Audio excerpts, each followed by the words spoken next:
Hey, John. Thank you for your time. Not the result you guys wanted. What was your message to the rest of your teammates in the locker room? My message?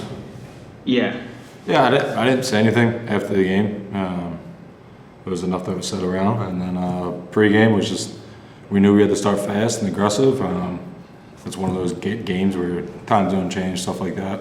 I think we had a couple of chances, and that's all I really said: start fast and be focused.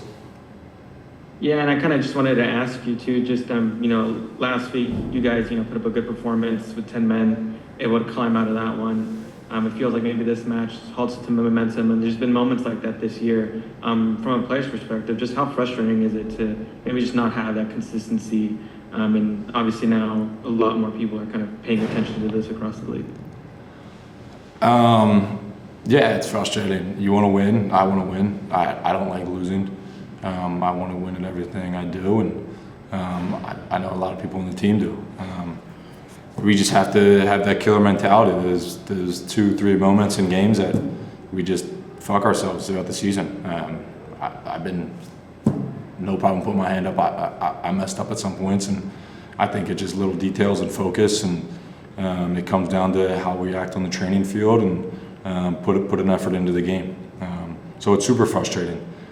We've had moments where we should win games, and obviously you can't win every game, and there's moments where we should lose games. But I think this is one where, especially coming off of last week, I think we all believed that we could have won that game, and I think easily we could have won this game as well. So it's a tough place to be in, but you can't fucking pout about it. You just have to move on and have that killer mentality and get a win at home. Thank you, John. Safe travels back. Thanks, man. Go ahead, Soph. Thanks for your time, John. This was your best game so far this season. I know it doesn't really matter when you lose, but do you feel like maybe individually when you kind of pick up and you have positive games, week by week, this is the type of team that, just one win away from going on a run? Yeah, of course. I think it's not a single individual is going to win us a game, and not a single individual is going to lose us a game. And I've said that before. It's got to be a total team effort for 90 minutes, locked in, dialed and focused. And yeah, one win could change our whole season around.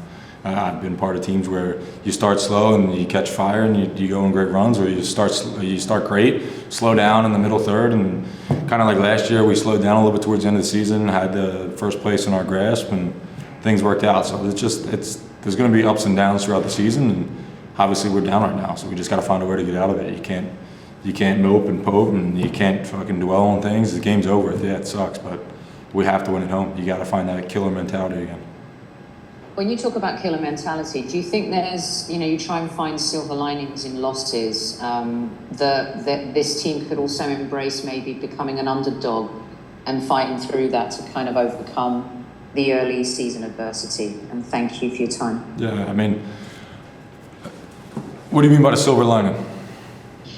So, for example, even though currently the losses are really great, you find the silver linings in being maybe an underdog, grasping onto things that people are going to doubt you, the media are going to write about it, other teams are going to have their say about it. People may think you guys are a soft touch right now.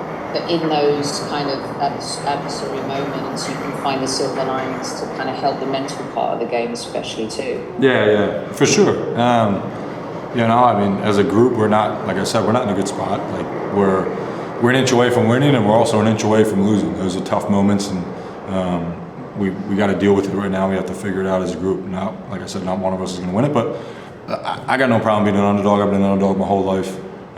People who doubted me still doubt me. I don't really give a rat's ass about that stuff. And as a group, if we're an underdog group, that's the way you got to find the little dog in you, and show up and really fucking play and be a killer. That's what I've been saying. There needs to be that mentality, and I know as a person I have that. I have that off the field. I have that on the field. I try to instill it in a lot of guys because I only care about winning. I don't care about anything else. I don't care how we do it. I'll win every game 10-9. It doesn't matter. Winning is winning. So I think there needs to be that edge and that fire that we had last year. It needs to come back. It needs to be there. You can't mope, you can't pout, and if teams count us out, great, count us out. we're good enough to bounce back at some point, we will.